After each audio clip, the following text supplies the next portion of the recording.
E aí, pessoal, para quem não me conhece, eu sou suporte MVS e também faço parte do time de onboard do Zoe, tá? E a ideia dessa sexta-feira aqui hoje é falar um pouquinho sobre a iniciativa do Open Mainframe Project e do Zoe. E aqui a gente não vai falar propriamente desse mainframe aqui, mas desse que foi, quando a gente está falando desse que foi lançado agora dia 12, que a gente tem, para quem não conhece a tecnologia mainframe, a gente tem até 190 unidades de processamento, até 40 terabytes de memória, criptografia em nível de hardware, e acima de tudo a gente tem também a tecnologia open source nele, rodando Linux. Muita gente tem aquele paradigma de ver o mainframe como uma coisa antiga, mas a gente ainda tem mainframe, mas foi feita uma pesquisa pelo Open Mainframe Project, e quando a gente foi falar com as empresas e saber o que elas levam em consideração na hora de fazer o deploy de novas aplicações, a gente consegue ver que o mainframe, as forças, os principais pontos estão totalmente alinhados com o que é levado em consideração. Questão de segurança, performance, integridade dos dados. E como que, apesar de ser transparente, como que o mainframe, onde que ele está no nosso dia a dia? A gente tem ele nos principais bancos, companhias de seguro, desde companhias aéreas, agências governamentais. A gente aqui como IBMista, a gente deve conhecer a ADP. Um dado bem interessante, que hoje a gente tem nos Estados Unidos, um em cada 6 trabalhadores, um em cada 4 trabalhadores canadenses, toda a folha de pagamento desse pessoal sendo processada no mainframe. E eles têm um parque hoje de 8.000 máquinas virtuais Linux rodando na infraestrutura deles. Tudo isso graças ao mainframe. Alguns desafios que o open source tinha dentro do ambiente de mainframe é que a gente tem assim, muitos desenvolvedores trabalhando independentemente, não tinha um hub para consolidar tudo isso. Alguns eventos que aconteciam geralmente era ou de alguma indústria específica ou de algum vendor, não tinha um canal de comunicação formal entre instituições acadêmicas, algum lugar para os estudantes se aproximarem mais da tecnologia. E os projetos de open source acabavam sendo um pouco limitados em relação ao ambiente de BMZ. Então, o que é preciso para o open source ele se desenvolver? Ele precisa de uma casa neutra para poder crescer. E o mainframe, ele já tem suas raízes dentro do open source lá em 1955, quando foi um grupo de profissionais de mainframe lá na Califórnia, eles fundaram um fórum onde para eles terem um espaço para falar sobre tecnologias no IBMZ, linguagens de programação, sistemas operacionais, tudo que estava acontecendo no ambiente. Esse Fórum of Share, ele vem se estendendo até hoje, é um grande evento que a gente tem na comunidade. Em 99, a gente teve o Linux portado para a arquitetura S390, tá? Foi um esforço da Marist University. E em 2001, algumas outras grandes distros elas entraram no S390 no AMZ. Então a gente teve a SUSE, a Red Hat e alguns outros. A partir de 2013 já teve um boom maior e a gente começou a ver também no mainframe a questão do OpenStack, KVM, PostgreSQL. E aqui a gente consegue ver que quando a gente teve essa ideia, quando começou o Open Mainframe Project, os avanços eles acabam acontecendo ainda mais rápido a partir do momento que a gente fez o anúncio em 2015, junto com o lançamento do Linux One. A gente começou a ter alguns projetos baseados no Open Mainframe Project. Então a gente teve o ADE. Em 2016, começou os primeiros grupos de internos, eles fazem a portabilidade dual para Linux para o Z. Em 2017, essa integração com as universidades, elas crescem, mais 8 novas academias começam a fazer parte. A gente tem no Atom uma nova plugin para fazer highlight para a linguagem de ZVM. E em 2018 a gente tem o lançamento do Zoe.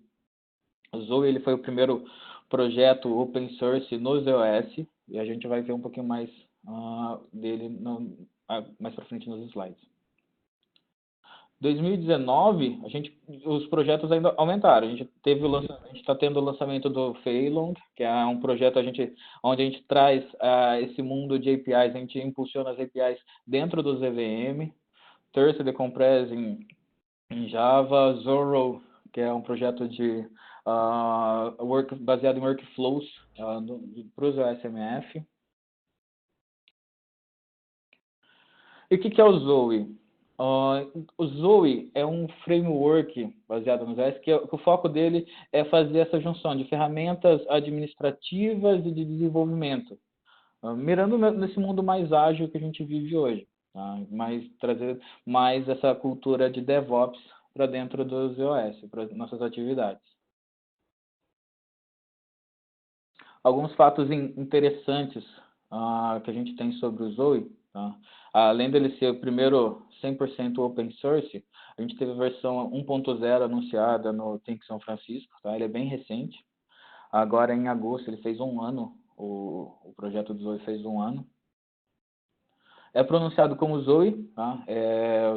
Não é nenhum acrônimo, é só uma ideia de ser simples, de ser bacana. Então, eles usaram ali a questão do Z, de ser alguma coisa do Z, o O de Open, e traz essa ideia de familiar.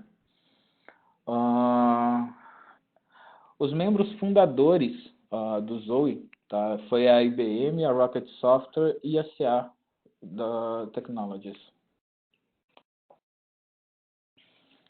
Aqui a gente consegue ver como a comunidade está crescendo. A gente está bem recente ainda e a gente já tem hoje no Slack mais de 850 membros, várias extensões e plugins disponíveis, já mais de 20, mais de 50 committers ativos, mais de 1.800 downloads. A gente teve 950, 60 dias depois do release da versão 1.0. Então, a comunidade está aceitando muito bem, os clientes estão gostando. E a gente vê para quem não conhece, tem esse DevOps.com. A gente teve uma eleição ano passado e o Zoe foi um dos finalistas como o melhor projeto open source de 2018. Aqui tem alguns feedbacks. O pessoal, as empresas estão gostando muito do projeto. E a ideia, a principal visão é justamente atrair novas pessoas, tá? Então, a gente consegue reduzir muito a linha de curva de aprendizado para Z e simplificar bastante a arquitetura. O pessoal que vem para dentro, eles já tem uma certa vivência com algumas outras, eles já nascem hoje no mundo de cloud, então eles conseguem ter essa mesma vivência com as ferramentas que eles têm dentro do ambiente Z. E isso se alinha bem com um dos principais problemas que a gente tem hoje no ambiente Z, que é a questão de skills. A gente tem uma falta, o mercado precisa de muito skill e acaba não sendo tão fácil de encontrar, porque a gente tem várias ferramentas, vários meios de interagir, de vendors diferentes, linguagens diferentes. E quando a gente traz isso para o mundo das APIs, a gente usa um padrão que está disponível independente do ambiente. Então, as pessoas acabam facilitando muito, não precisa se preocupar com as milhares de maneiras possíveis para interagir. Então, a gente tem um exemplo aqui do ZOS Connect, trazendo esse mundo de APIs mais para o lado das aplicações Enterprise. O Zoe, mirando esse lado mais DevOps, da parte da administração mesmo do ambiente. E ele faz isso de uma maneira bem interessante. Então, a gente tem, ele é baseado em três pilares.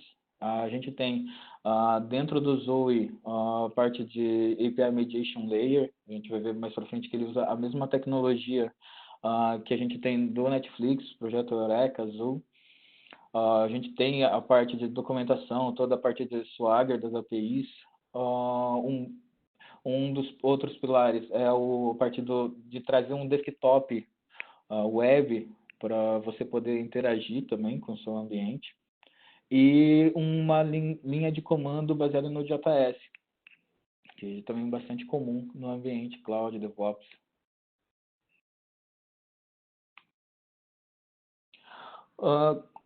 Para fazer essa integração, a gente acaba utilizando bastante as APIs que tem disponíveis do OSMF e também outras, a gente já acabou nascendo vários outros plugins baseados em programas de vendors, até do próprio Zoe.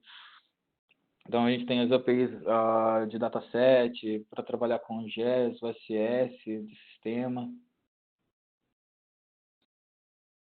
O API Mediation Layer, ele funciona como se fosse um gateway para todas as suas APIs. Todas as APIs, você tem a possibilidade de fazer discover de tudo que você tem no ambiente. Imagina um cenário onde a gente tem múltiplos serviços, múltiplos clientes trabalhando, eles fazem essa interação, tá? E a gente tem alguns problemas. A gente tem a questão de autenticação, N endpoints para se preocupar, a questão de cross-origin request. Então, quando você tem o request vindo de origens diferentes, a questão de segurança. Quando a gente implementa o API Gateway, então a gente passa a ter um ponto único.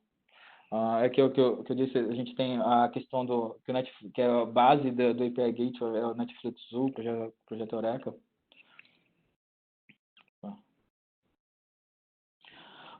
Então a gente passa a utilizar aqui JWT também, que é bastante utilizado já pelo pessoal para a questão de autenticação. Essa aqui é a cara do API Mediation Layer, o principal. Você acessa ele através do seu browser mesmo, tá?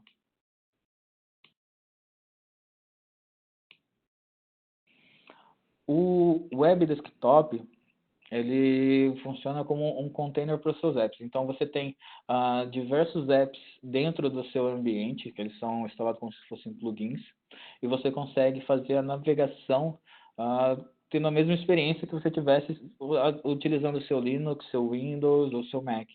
Então, você tem uma interface gráfica, você tem lá dentro a questão, você pode ter lá dentro alguns aplicativos. A gente tem hoje, por exemplo, GES Explorer, a questão do MVS Explorer, um terminal 3270 para ser acessado de dentro mesmo do Zelux, que é essa versão de desktop.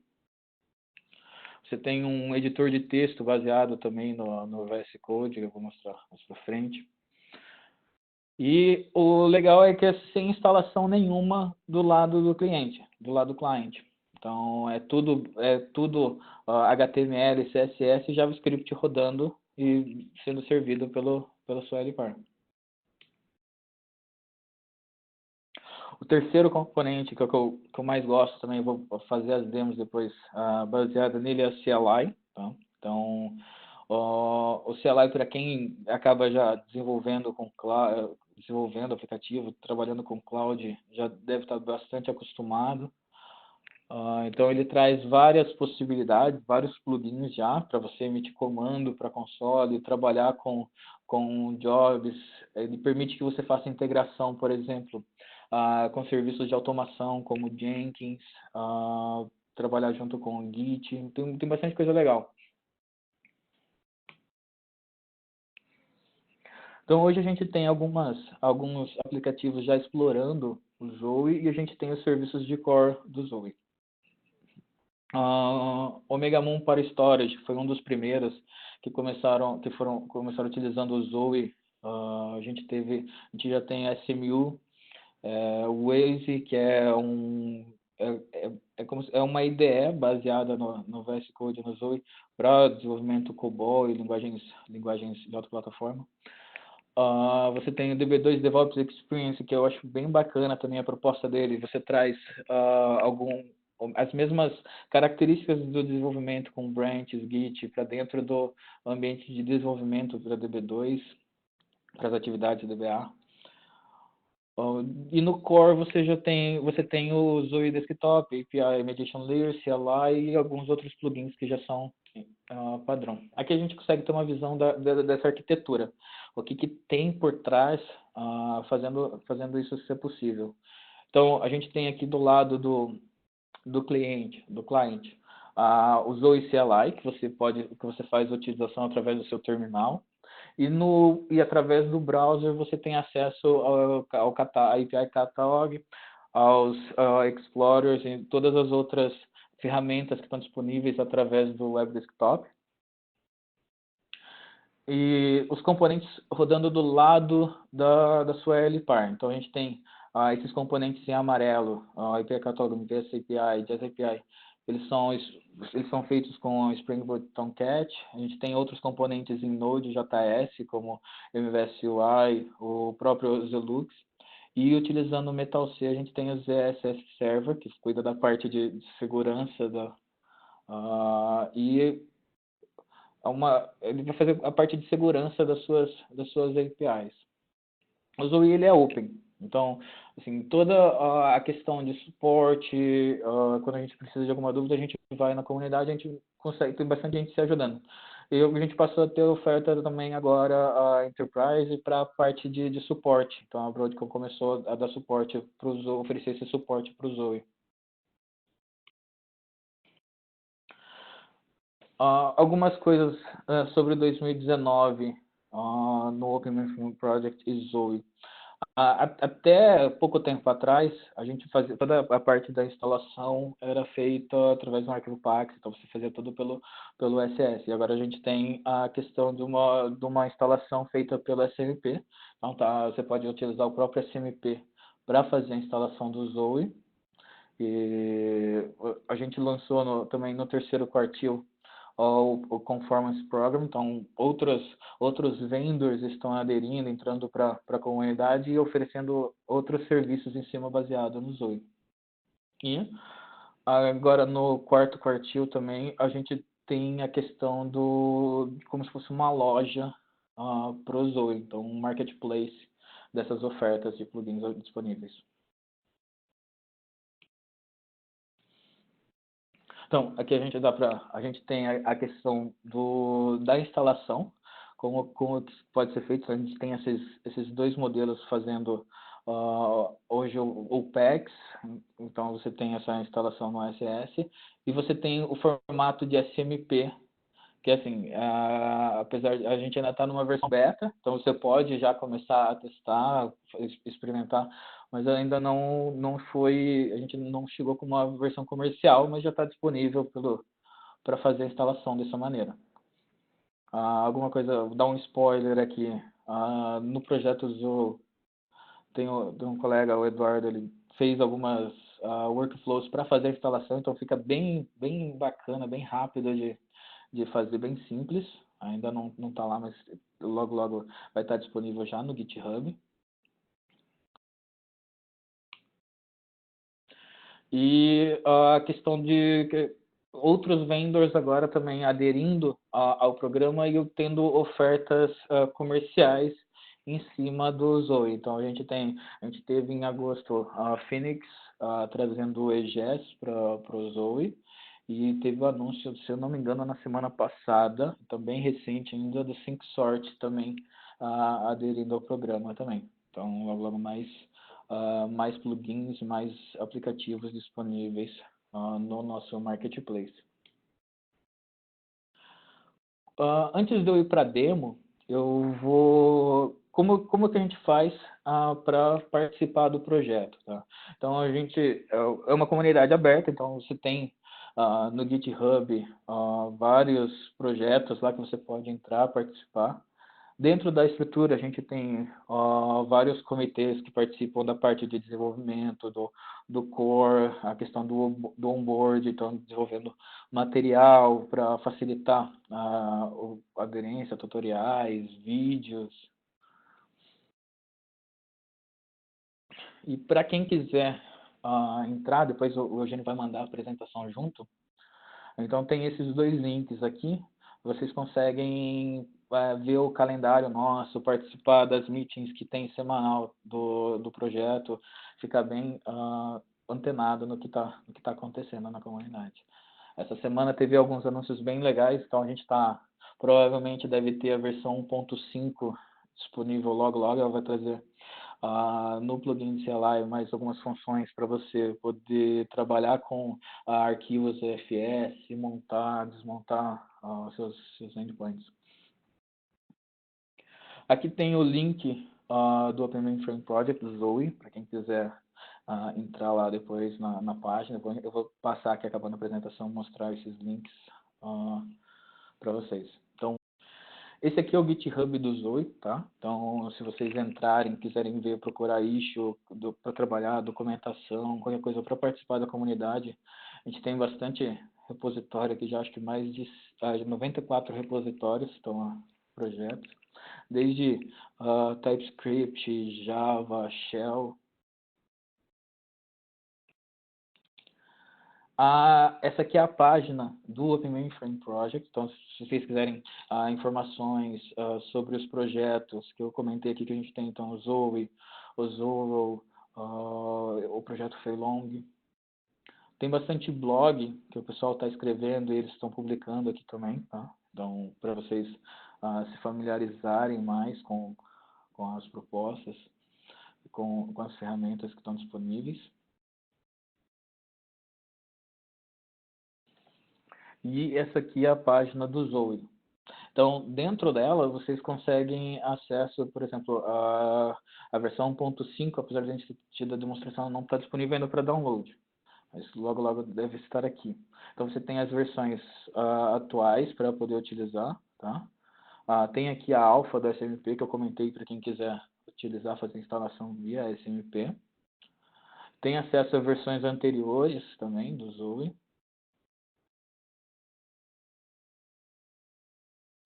Questão de documentação, se você entrar aqui, você também vai ter acesso a toda a parte de documentação, alguns tutoriais, como fazer a instalação, configuração, plugins e extensões disponíveis para o Zoe. E tem também pelo developer.ibm.com, a gente tem uma oferta de trial do Zoe. Então, quando você entra aqui pelo link, faz o cadastro, dentro de, acredito que 2 horas, você já recebe um usuário e senha. Então, é provisionado um sistema para você fazer alguns tutoriais, sentir como que é a utilização do Zoe, como que pode ajudar, e tem uns exemplos bem bacanas lá dentro. Então, você trabalha com a parte do CLI, você tem a questão de fazer toda a integração utilizando algumas APIs, subir uma API Node.js para o seu ambiente Z. E o Conformance Program que foi anunciado esse ano também, que é essa iniciativa de trazer outros vendors, outros participantes, outros membros para o projeto. Então, a SyncSort ainda não está aqui, mas logo a gente vai ver alguma coisa aqui. Então, a gente já tem aqui a questão do EGS, SCA, alguns plugins que são conformante, que estão disponíveis para utilização com o Zoe. E esse aqui é o Marketplace que a gente tem, na mesma ideia de uma loja de apps. Os exemplos que eu vou utilizar agora na demo, eles estão dentro do meu GitHub, tá, pessoal? Então, depois, caso alguém queira pegar, ver como é que faz. Uma das coisas que eu mais gosto aqui é o VS Code. Eu vou usar o próprio terminal aqui para exemplos. Algumas coisas que a gente pode fazer utilizando o Zoe, tá? Então, por exemplo, se a gente quer criar um dataset um dataset sequencial na nossa LPAR. Então, eu tenho aqui o Zoe Files Create PS. Eu vou passar o nome do dataset que eu quero alocar. William, o pessoal está pedindo para você explicar novamente essa parte, tá? Pode ser? Qual parte? Essa agora, esse último. Do comando? Isso. Tá. Sim. Então, aqui eu estou usando o terminal integrado no VS Code. Eu poderia estar fazendo pelo meu outro terminal aqui também que eu tenho disponível. Tá? E esse aqui é o CLI que eu comentei. Então, você tem uma interface por linha de comando. E aqui, no caso, eu estou utilizando o comando de Zoe. Um dos plugins disponíveis são os de Files. E eu vou criar um dataset sequencial na minha LPAR.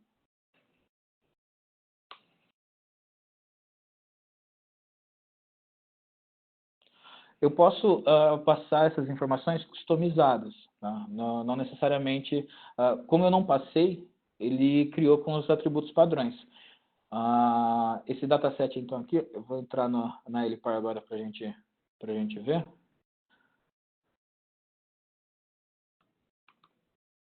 Deixa eu ver se eu ainda estou logado.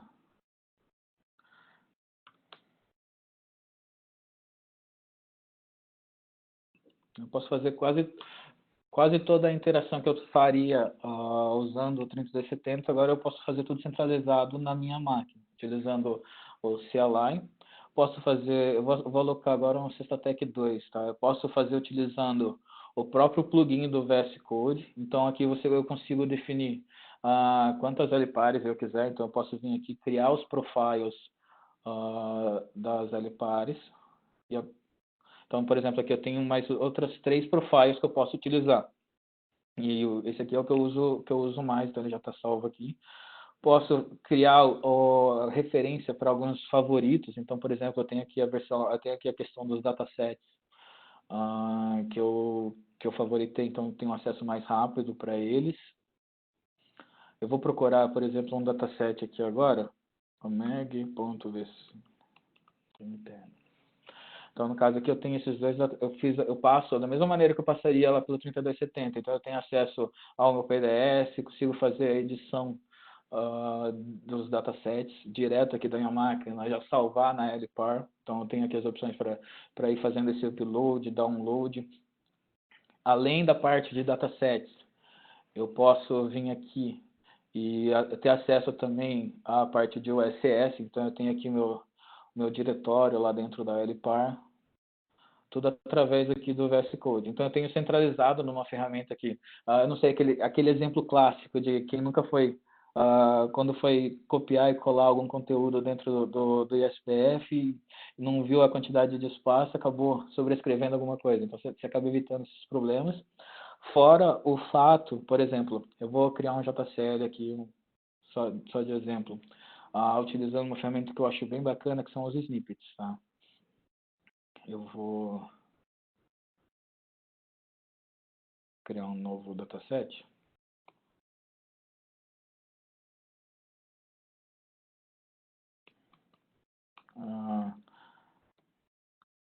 Sestatec.jcl.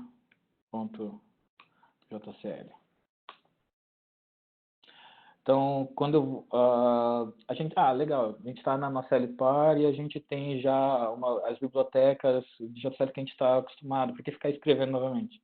Então, a gente pode, além do fato de a gente poder ter isso na nossa máquina e não precisar ficar mandando de um ambiente para outro, os snippets eles facilitam a gente, por exemplo. Então, eu quero escrever um job, eu deixei pré-configurado aqui algumas características que eu uso bastante. Então eu tenho aqui já marcado os pontos onde eu posso precisar fazer uma edição. Então, por exemplo, account, description, comentários.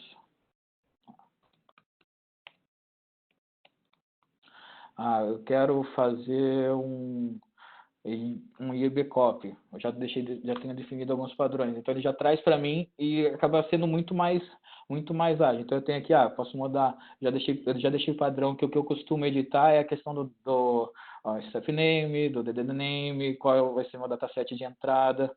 A partir do momento que eu troco o nome aqui, por exemplo, do NDD para input, eu já altero simultaneamente no outro, no outro ponto onde eu tenho a referência para isso. Eu posso fazer a questão de submissão do JCL a partir da minha máquina mesmo, tá? Aí já vê. Por exemplo, eu não tenho esses DD names na minha LPAR. Mas eu vou salvar aqui. Mas eu tenho algum exemplo dentro do CLI. Esses exemplos também estão todos dentro do meu GitHub, tá, pessoal? Ó, eu vou pegar esse aqui para fazer de novo. Tá mais fácil, já está dentro da visualização. Eu não vi onde eu salvei o outro, mas eu vou pegar aqui de novo o mesmo exemplo do IABCOP. Então, nesse caso, se eu submeter esse JCL da maneira que está aqui, eu vou ter um JCL erro. Tá? Como que a gente pode submeter uma coisa bacana? Eu estou dentro da minha pasta raiz. Então, se eu vir aqui, o teste JCL está aqui, eu posso utilizar o Zoe, jobs, submit. Eu quero fazer essa submissão de um arquivo local. Qual que é o arquivo que eu quero submeter para rodar na minha LPAR? O teste.jcl. E eu quero que por exemplo, o output venha para o meu diretório output Sextatec.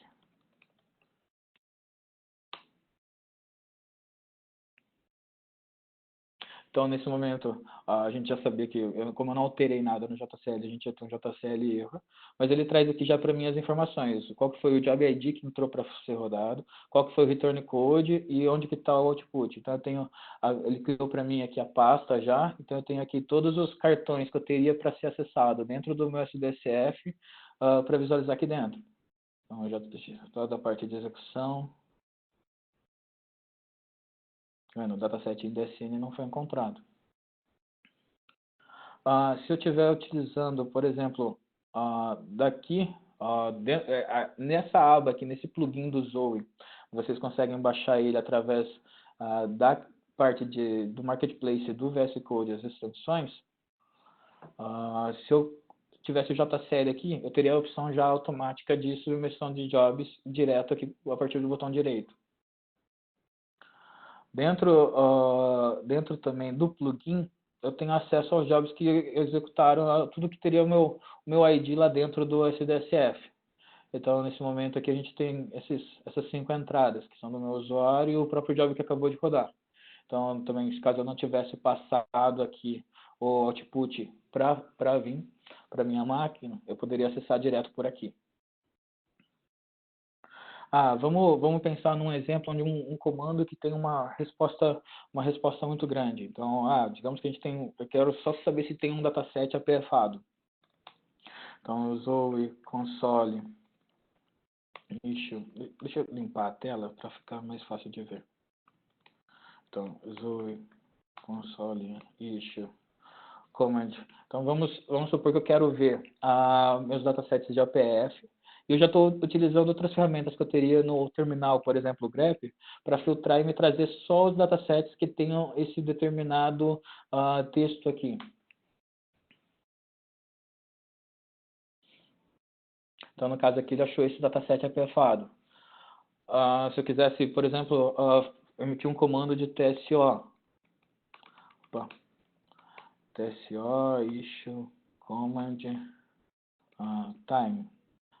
E eu posso mandar para a LPAR que eu quiser. Por exemplo, se eu especificar aqui esse plugin, esse parâmetro do ZSMF, é que eu falo qual profile que eu quero mostrar. Então, eu posso mandar para essa minha LPAR que eu tenho a LPAR B, ou eu posso mandar para C. Então, no caso aqui, eu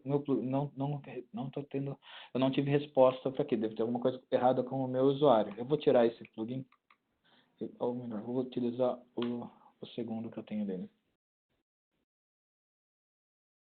Provavelmente o usuário e senha daquele meu profile está errado. Então, toda essa autenticação não é simplesmente assim, estou mandando a comunicação. Toda a autenticação é feita através do HackF, CF, depende do que você tem de produto fazendo a autenticação na sua LPAR. Então, no caso aqui, eu mandei se eu não especificar nada... uma coisa que é bacana. Eu vou apagar aqui. Por exemplo, eu não lembro o comando direito, tá? Qual é o comando que eu quero dar.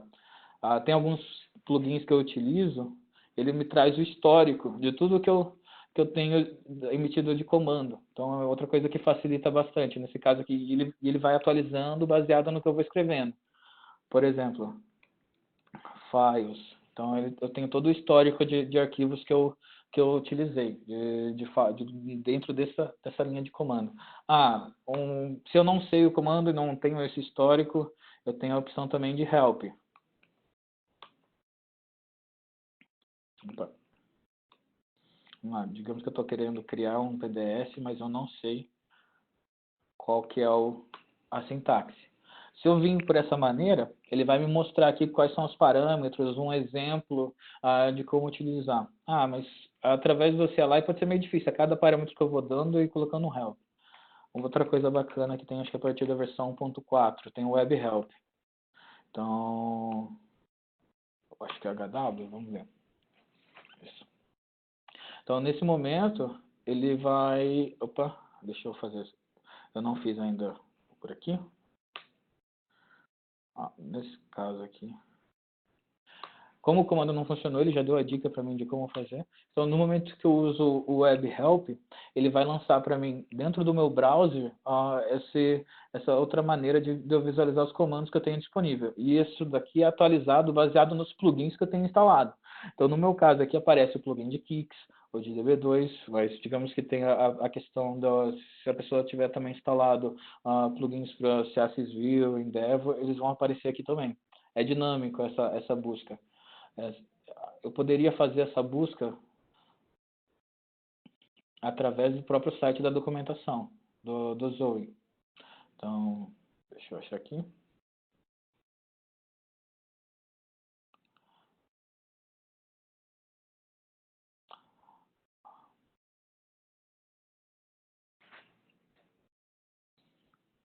Então, você tem aqui a parte do CLI Reference. Você pode fazer a busca online ou PDF também. Então, esse mesmo recurso que eu acessei pelo meu terminal dentro do VS Code também está disponível online. Tá? Alguns exemplos que fazem o CLI ser bastante bacana também. A gente consegue automatizar bastante coisa. Como a gente está utilizando a parte de linha de comando, eu tenho alguns exemplos aqui. Por exemplo, um exemplo clássico que eu acho que dá para utilizar aqui, digamos que um dataset que não tem mais espaço. A gente precisa alocar um novo e fazer toda a cópia. Você pode deixar tudo isso automatizado. Então, por exemplo, eu tenho esse exemplo aqui meu de falta de espaço.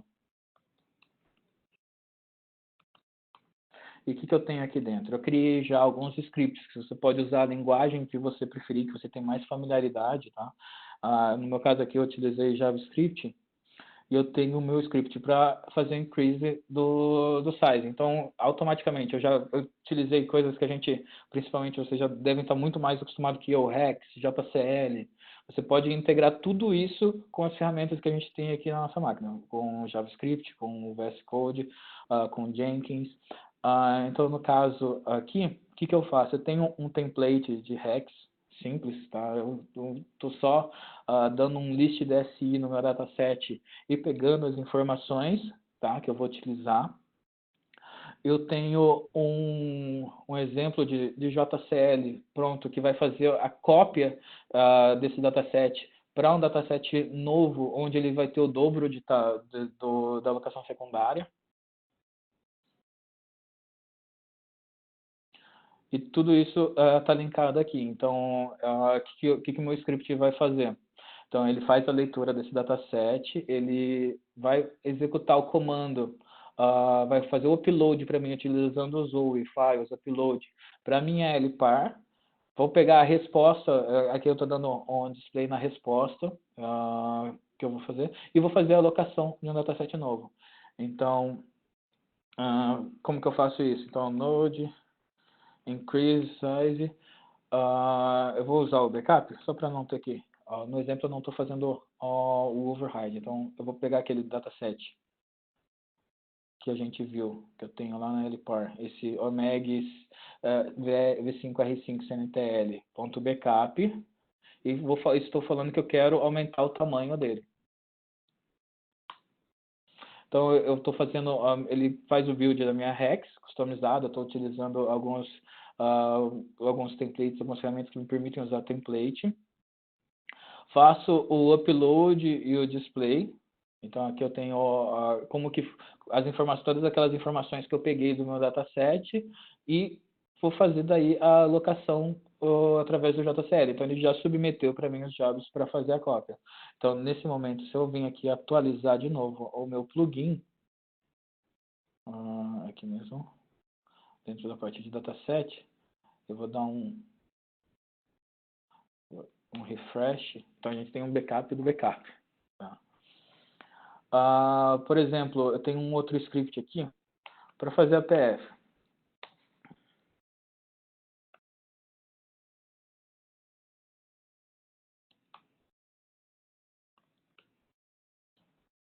Então vamos ver como é que esse aqui como é que eu faço. A mesma coisa. Então eu tenho aqui nesse caso só o JavaScript. Então, digamos assim, a gente tem que ficar lembrando da sintaxe de comando. Então eu já deixei pronto todo o meu comando de Zoe que eu precisaria, do comando de setprog. Faça a verificação se eu informei o volume ou não. Então se eu não informar, ele entende já, porque eu disse para ele entender que esse dataset é CMS. Tá? Então eu vou fazer aqui o node apf e vou fazer o do backup, ponto backup que a gente acabou de ser criado, depois eu tiro. Então vamos lá. Então ele entendeu, ele viu o dataset e ele faz uma validação para ver se o dataset já não está apfado e aí ele emitiu o comando para mim. Então setprog apf assim. Se eu fizesse isso aqui novamente, ele já valida para mim que o dataset já que foi, opa, então eu não tenho essa validação aqui desse outro script. Anyway. Outro exemplo que eu tenho aqui, a questão dos utilizar os plugins, os módulos que eu já tenho para JavaScript dentro do meu JCL. Então, eu tenho aqui um arquivo JSON, que é bastante utilizado. Você tem pares de chave e valor. Então, facilita para mim, eu não preciso lembrar da sintaxe. O pessoal novo que tá vindo, eles não precisam lembrar propriamente da sintaxe de JCL para já começar brincando lá. Então, você tem aqui as configurações e quando eu faço a submissão, ele faz a leitura desse dataset e cria para mim, e faz a submissão já com os valores substituindo. Eu vou para outro exemplo agora, mas pensando no pessoal de desenvolvimento.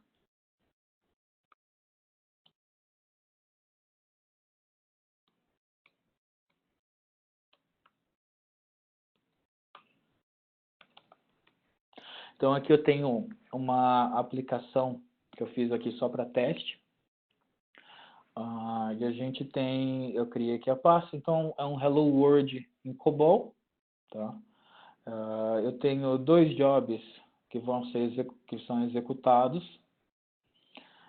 E quando eu faço, quando eu estou trabalhando com essa aplicação, eu deixei aqui eu utilizo uma ferramenta que é o Travis, que é como se fosse um Jenkins, só que eu não preciso fazer instalação na minha máquina. Então eu tenho criado alguns scripts que eu quero que ele execute. Então pensando num ambiente onde você tem cada vez, assim, a gente vê hoje que o mundo está cada vez mais rápido. A gente precisa fazer novas alterações, fazer deployment e a gente não pode levar coisas com problema para a produção, certo? A gente tem que garantir que o que a gente está promovendo para a produção que seja correto e tenha passado nos testes, tudo. Então o Travis, o que ele faz para mim? A partir do momento que eu faço alguma alteração, eu estou aqui utilizando o GitHub, tá? Para fazer esse versionamento. Então, a partir do momento que eu faço alguma alteração no meu dataset, nesse momento minha branch está up to date. Eu vou causar um erro aqui, tá? Então a partir desse momento, o job01 JCL, ele não é mais, se eu der o comando novamente do Git, eu vou ver que ele está ele percebeu que teve uma modificação na aplicação nesse arquivo. Então, eu quero levar esse aplicativo para dentro, promover isso para a produção. Então, no ambiente de desenvolvimento, com vários desenvolvedores trabalhando, o pessoal, eles têm que comitar essa mudança. Então, nesse momento, eu estou falando a alteração para a Sextatec. E vou mandar isso para o meu repositório. No momento que eu entrei aqui, a gente vai ver que o Travis ele vai começar um build e fazer os testes que eu tenho. E ele less than a minute ago, eu tenho a minha alteração refletida já no GitHub. Se eu entrar no Travis é uma ferramenta free também, tá, pessoal? Então, tanto Git, o Travis, é tudo open source, é free. Eu vou atualizar aqui o meu repositório. E aqui eu tenho a minha branch de desenvolvimento. Eu consigo ver que ela já startou o build.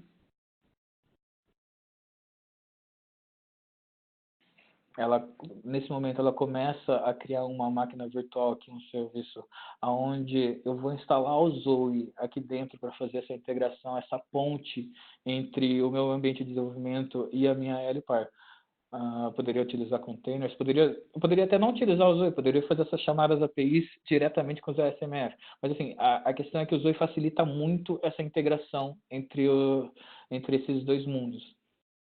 Então, eu tenho todas as variáveis, para não ficar exposto no GitHub, por exemplo, eu tenho todas essas variáveis, host, usuário, definido aqui dentro do Travis, então, o serviço seguro aqui dentro para não ficar exposto no código. Nesse momento, ele identificou que eu estou na branch de desenvolvimento. E aí ele cria para mim, eu criei um script, ele cria uma cópia desse job para mim, então com esse ponto .jcl, e ali dentro ele vai executar o teste baseado nesse JCL, esse novo arquivo que foi criado. Então, vou esperar ele rodar. Aqui ele rodou o teste e a gente vê que o JCL, nesse caso eu tenho dois testes simples. Você poderia criar validações para validar as mudanças que você teve no seu ambiente, no seu programa COBOL, qualquer outro caso de teste, eu não sou desenvolvedor, então o que eu criei aqui foi o básico. Eu peguei a função de type running by scan para validar só a sintaxe. Então, nesse caso, eu esperava que quando o meu JCL fosse submetido, eu tivesse um return code 0. No caso, ele não teve. Então, ele identificou aqui para mim que o job 1, ele teve o return code ele teve erro e não bateu com o que eu esperava. Então, eu tenho uma falha dos testes. Então, eu não consigo... Se eu tento promover essa mudança para minha produção, eu não consigo. Nesse caso aqui, eu consigo porque eu sou administrador do repositório. Tá? Mas, assim, digamos que num ambiente assim, com vários desenvolvedores, a gente tem essas regras travando, ele já me fala aqui que o meu teste falhou. O teste não passou, eu não posso levar essa mudança. Um outro exemplo bem bacana que eu tenho aqui,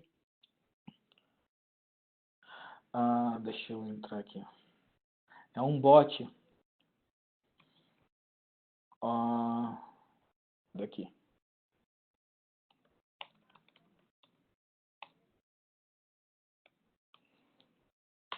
Então, no momento que eu utilizo, que eu passo aqui o ID, ele espera que eu passe também qual que é o meu e-mail para fazer a validação. Tá? Então, por exemplo,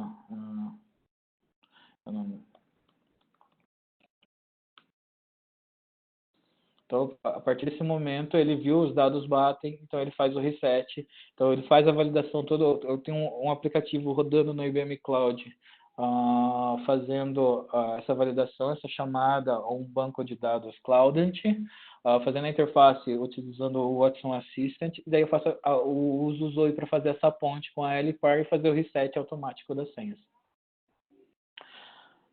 Bom, pessoal, era isso.